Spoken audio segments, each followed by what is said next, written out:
Here we are with a quick video overview of the results from filming with the Beacon. Now, there was some comments, several comments regarding the first review of the Skydio 2, which was the unboxing and the first flight, that flying through a metal building was part of the issue with the Beacon not working, with it losing the tracking essentially on me. So we've done another video, took it out a couple of days later, went into the Woodland, which is very similar to where the Skydio marking material was produced. Very similar Woodland. We're in the UK, obviously. But had the same results, so it's not very good, sadly, at this current time. So I'm going to quickly show you some footage. I say quick, it's 15 minutes long. If you're not interested in the Skydio 2 Beacon, or the Skydio 2 at all, or the Beacon, or whatever, you don't need to watch this video. So don't waste your time. This is literally going to be showing you raw footage of a 15-minute flight, showing how many times it went wrong and didn't work as you'd expect it to. Now, there is a caveat on this. Skydio are very good at listening to their customers. And so they always tend to update things, modify things based on customer feedback. So I have no doubts that this will be better in the future and probably spot on in the future. At this current time, at the date of recording, check the date below in this video before you comment, because it could be 2 years later when you're watching this and all will be resolved. But at this point in time, this is where it stands. So I'm going to quickly run through now a video detailing for you essentially the flight. So here we go. So that's Brucey, the Husky. What a boy he is. Right, so we take off here, and I'll show it all. I say this is 15 minutes of it. Skydio, by the way, are awesome. I love them. I love this drone. I love the footage it produces. I love its autonomy.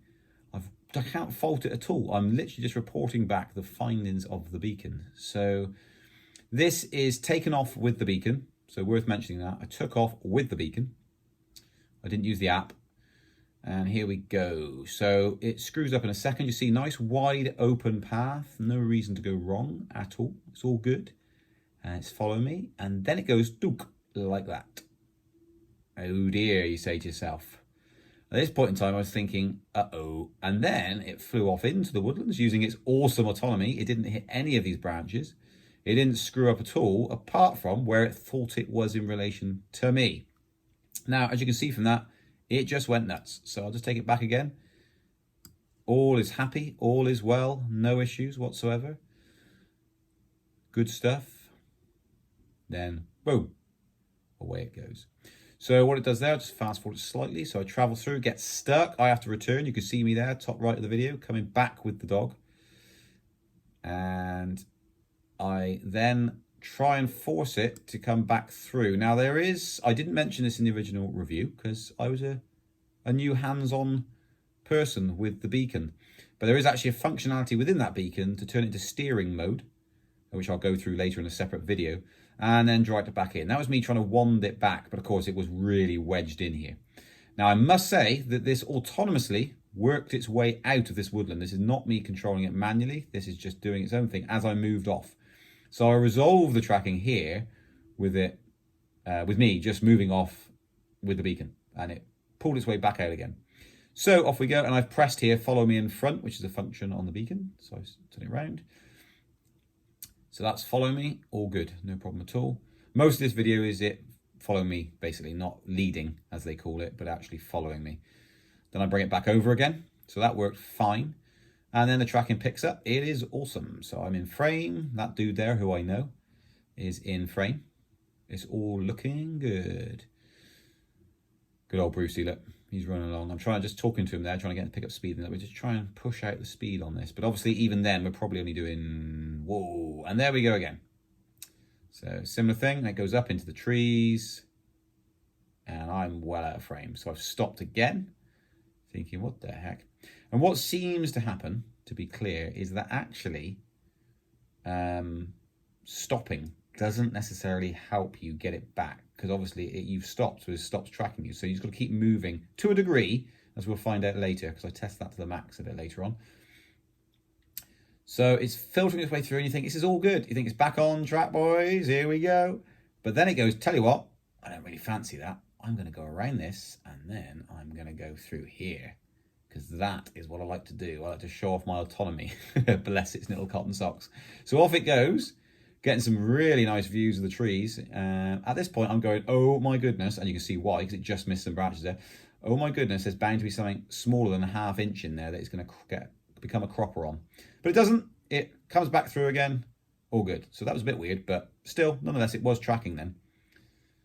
Here we go. It's a bit funky. It's getting quite high, but it is no problem for it. So there we go.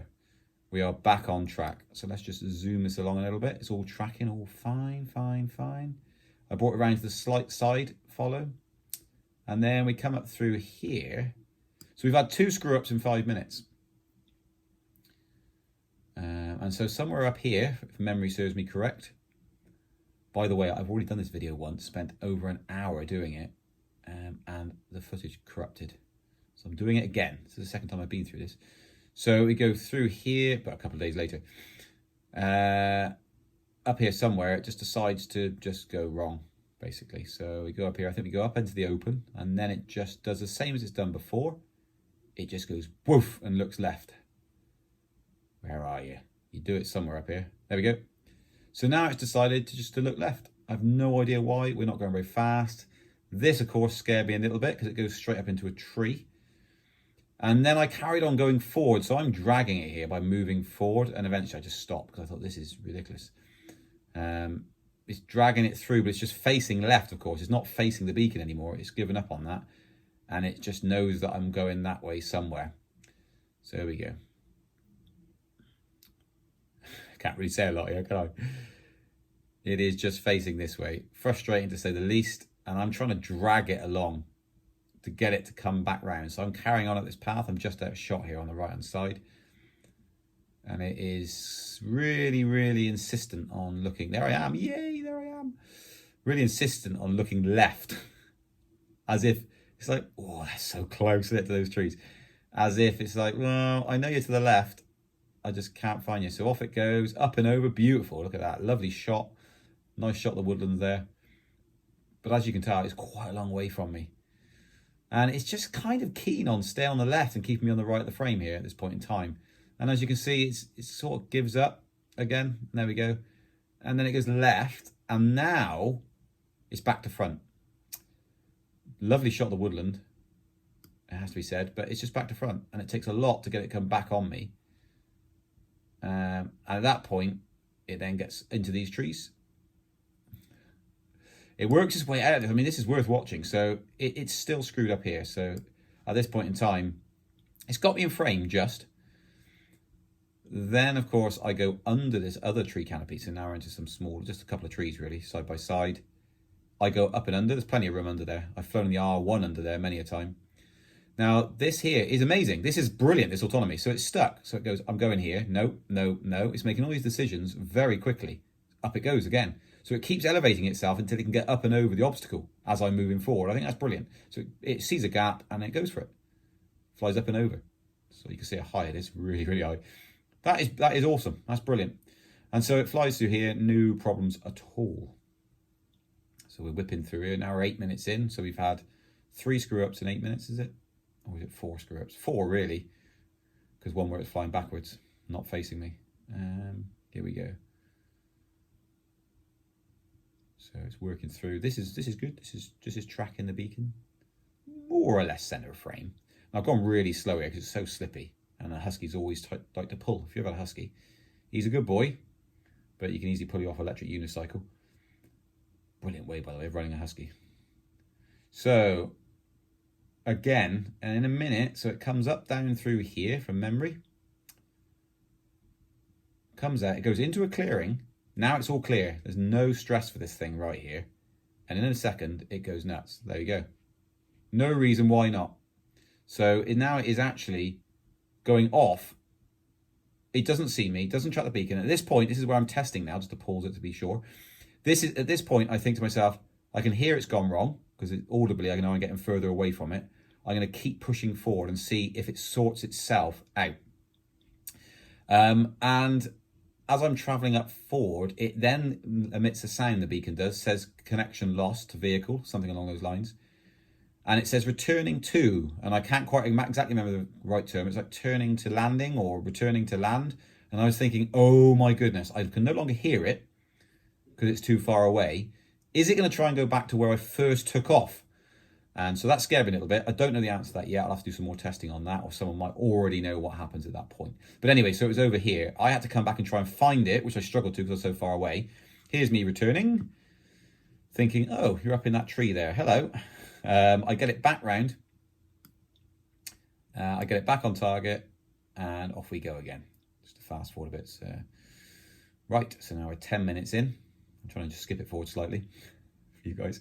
Double checking, which is not something I want to do because we use it to film these electric unicycles. It's the whole point of it. We've got the R1s. We have 2 R1s. They're brilliant, by the way. Absolutely brilliant, especially with the phone and the tracking. Awesome. This beacon is all new. As I say, it will get better. I'm pretty sure of it.